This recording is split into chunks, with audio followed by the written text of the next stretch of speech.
refusal to sell the Patriot missile defense systems to Turkey, which resulted in the expulsion of the country from the F-35 program. Now, you are known to be a great deal maker in Turkey. What can you do to undo this stupidity? Yes, CNN, sir. CNN? Well, because you sounded like a nice guy, but CNN is fake news. I mean, but you sound like the real deal to me, so I'll answer the question. We're going to be discussing the Patriot system, which is the best system. We'll discuss that. We're going to discuss the F-35. We'll be discussing all of the things that you know about and that some of that you mentioned. And I think he'll be successful with buying the things he'd like to buy. What concrete steps can you say? Well, we'll have to see. We haven't even started yet. But I know he wants the F-35, and he's wanted that, and we're talking about that very seriously. And the F-16, we're in great shape. Certain other things he needed, as you know, and I'm going to see to it that we get that to him. He needs certain things, and we need certain things. And we're going to come to a conclusion. You'll know by the end of the day. Go ahead, please. Mr. President, I will check with Mr. President. Sayın Cumhurbaşkanı, siz Başkan Trump'ın ne kadar barış için çabalar gösterdiğini daha önce de söylemiş bir cumhurbaşkanısınız. Ve siz de bölgede birçok ülkeyle, birçok liderle görüşmeler, kontaklar kurabiliyorsunuz.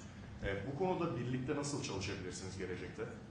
Buna inandığım için zaten bunları söylüyorum. Birlikte el ele bölgedeki bu sıkıntıları aşacağımıza da inanıyorum.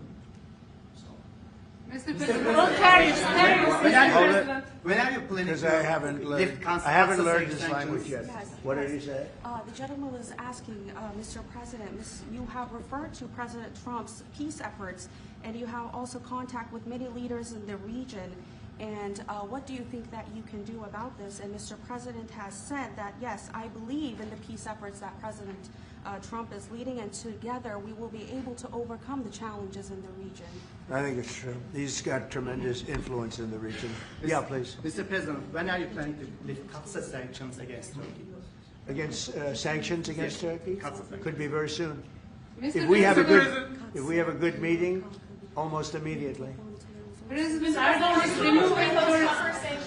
is removing tariffs on U.S. goods, and what impact it would be in U.S. production? Where are you from? Turkey. I see. We have a lot of people from Turkey here.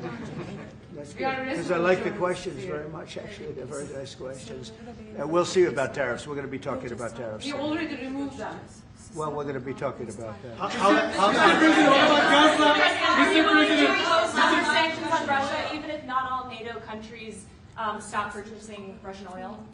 We're going to be seeing about that. The NATO countries were disappointing in that regard, but they've been very amazing in other ways. They did, as you know, they went from 2% to 5% GDP, and that's a big step, and it's paid. I mean, they have the money there. And we're selling a tremendous amount of military equipment to NATO. We're selling. We're not giving like Biden did. We're selling it to NATO, and it's a lot. They're buying a lot, and I assume they're giving it to Ukraine. They could buy it for other reasons too, but I assume they're giving most of it to Ukraine. But they're buying highly sophisticated weaponry, and they're paying for it full price. And that's how we're involved. Biden gave $350 billion. Look, this war would have never started if I were president. If I were president, this war would never be happened. Would have never happened. Yeah. Mr. President, I would like to ask about Gaza. Are you on the same page, Mr. Erdogan, for Palestine, Israel? Well, I don't know his stance. I can't tell you about that. I just say that we want to get Gaza over with. I had a great meeting with the leaders of that area, of that region, generally speaking, the Middle East. We had a great meeting the other day at UNGA, as you know, and I think we're close to getting some kind of a deal done. Yeah, we want to get the hostages back. I have to get the hostages back. We're the ones that got the hostages, all of them that we have now. But it looks like there are 20 living hostages and probably 38 or so dead hostages. Pretty sad. And the parents of those dead souls, those dead, mostly men, boys, in many cases like literally boys, they want those bodies back so badly, as much as though they were alive. And so we had a very good meeting with the representatives of the most powerful countries in the Middle East, and I think we're going to be close to a deal. Any solution? Mr. President.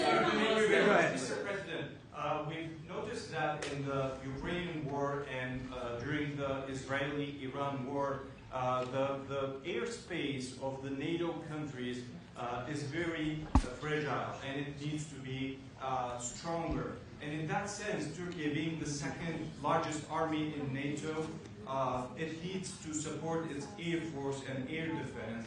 How do you look at this issue in general as a NATO? Well, we support them. I It's mean, the eastern flank of yeah, we're in NATO, and you know, they're paying now 5% of GDP. Nobody thought that was possible, and they agreed to that 6 months ago when I was there. And the relationship is very good. The NATO countries, with us, is the strongest it's ever been. We used to complain that they're paying 2%, but they're not paying. The United States was paying almost everything. And now they're paying 5%, and they paid. And that's trillions of dollars. You know, we're talking about trillions of dollars. And they're spending that, giving that money to us, and we are giving them great defensive, you know, the Patriots and all of the different javelins, all the different missile systems and everything else that they want.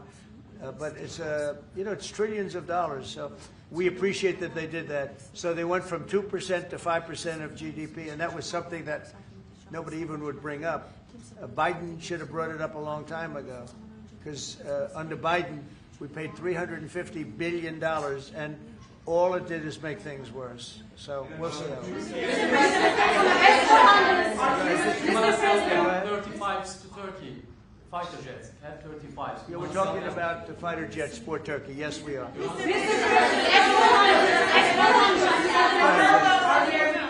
we going to see any steps going to be taken today about the issue, about the things that are going on in the Gaza, Palestine? Are we going to... It could be today, yeah, could be today. We have a very strong dialogue going on with Saudi Arabia, with, I would say, you have 4 or 5 real leaders that are being good. As you know, I met with Qatar, Saudi Arabia, UAE. We met with Jordan. The King of Jordan was there. We had a really great meeting. I think a lot was determined at that meeting. And I have to meet with Israel, and I have to do that also. They know what I want, and I think we can get that one done. I hope we can get it done. A lot of people are dying. But we want the hostages back. We don't want them back 1 this week, 1 in 2 months from now, 3 later, and you know, like the way it's been going. We got them all back. We got a lot of them back. We got the American Alexander. We got the American hostages back. But we have now 20 plus 38 bodies, dead bodies, and we want them all back. And we want them back at one time.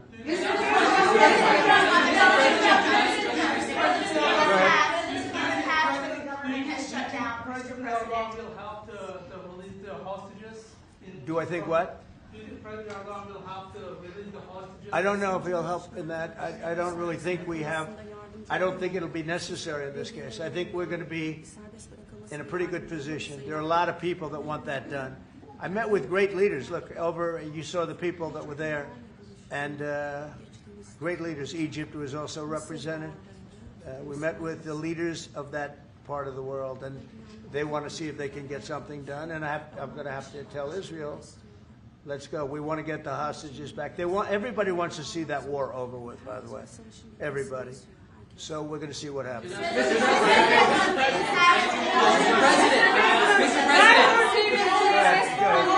President. How do you see a joint initiative with President Erdogan to bring the President of Russia, Putin, and President Zelensky to the negotiating table?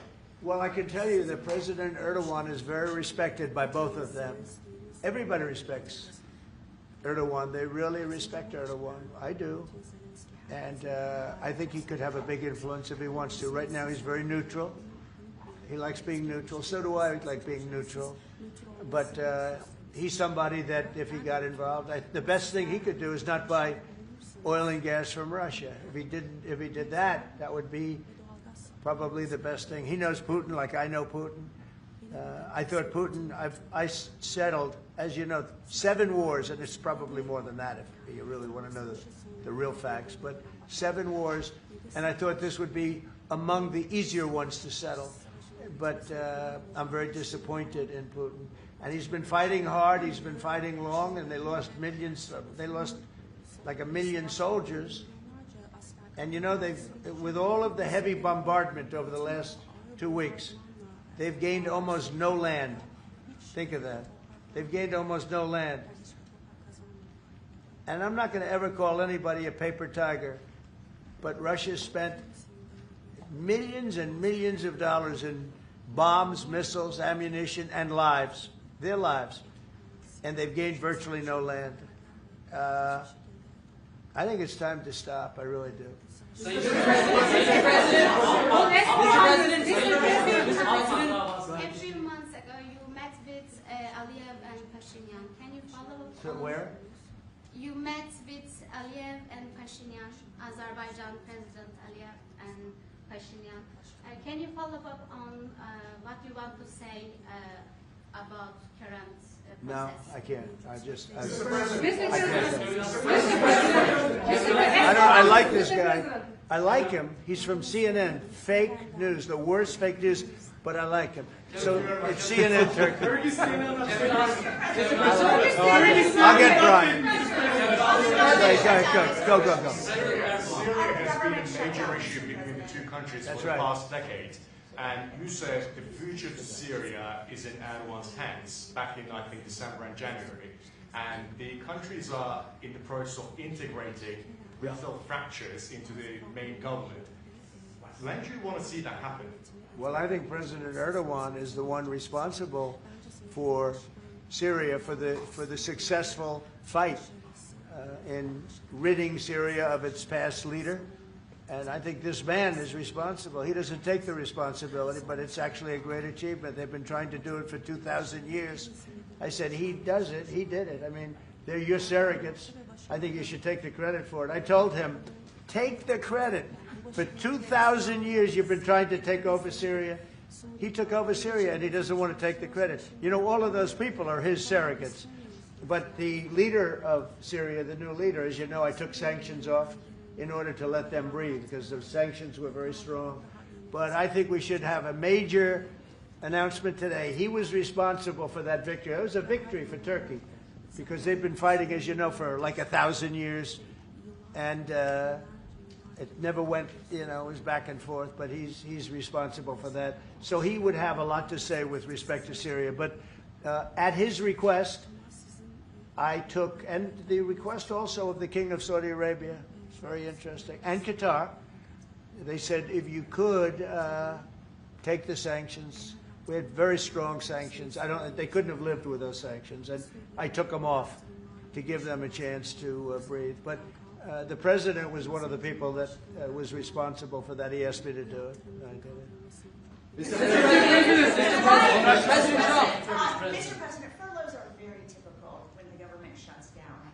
Why is the administration directing federal layoffs of federal workers this time around? Well, this is all caused by the Democrats. They asked us to do something that's totally unreasonable.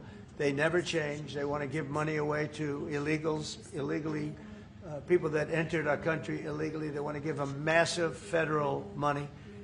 And we don't want to do that because it means everyone's going to just keep pouring back. Right now we have absolutely perfect borders like you haven't seen in many years. Even better than I had great borders during my 4 years, but these borders are stone cold closed. You can only come into our country legally now. But the Democrats want to give it all away. They want to open up the borders. Take a look at that. Big thing. They want to open borders again after what we're going through now, getting rid of prisoners, getting rid of all of these people dropped out from mental institutions, drug dealers, drug addicts, everything. They're putting everybody into our country. It's all ended now. But this is what Schumer wants. This is what the Democrats want. They want to have, and they want to take our money. We're doing well because of tariffs. We're doing unbelievable. We're making more money than we ever have made. And by the way, we're going to take some of that tariff money that we made, just to get off the subject for a second. We're going to take some of that tariff money that we made. We're going to give it to our farmers, who are for a little while going to be hurt until it kicks in. The tariffs kick into their benefit. So we're going to make sure that our farmers are in great shape because we're taking in a lot of money. We're finding, the other day, it was very interesting, they found $31 billion. They said, sir, we found 31. I said, you mean positively, right? They said, yeah, 31 million more than we knew. And they said, we don't know where it came from. I said, check the tariff shelf. They came back the following morning. They said, you're right, sir, it came from the tariffs. We've never seen anything like this. So what we're going to be doing is we're going to be taking some money from all of the tariff money that we've taken, and we're going to distribute it to our farmers until the tariffs kick into their benefit, which ultimately the farmers are going to be making a fortune.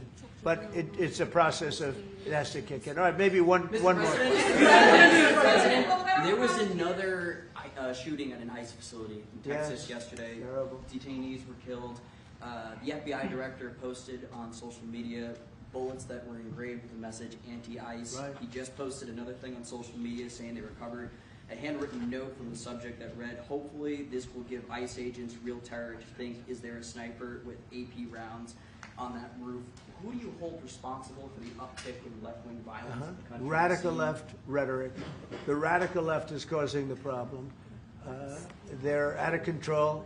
They're saying things, and they're really dumb people. I mean, I look at Crockett. I look at some of these people. They're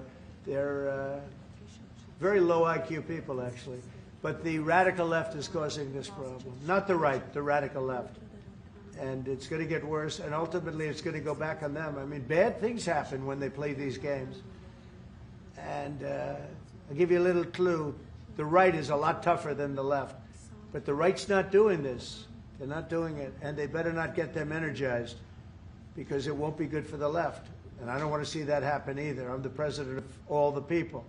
But the radical left is causing this. Radical left Democrats are causing this problem. And it gets worse. It gets worse. And it'll be a point where other people won't take it anymore, and that will not be good for the radical left. And we don't want that. Okay, thank you. Mr. President, it seems like an indictment of James Comey is imminent.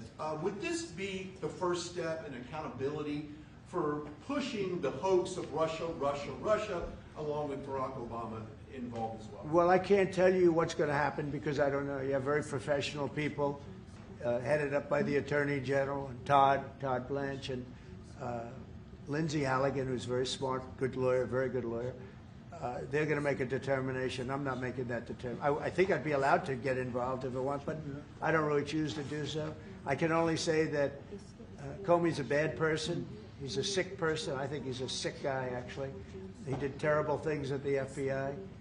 And but I don't know. I have no idea what's going to happen. Thank you very much, everyone. What about Erdogan? Can you ask Erdogan, Mr. President?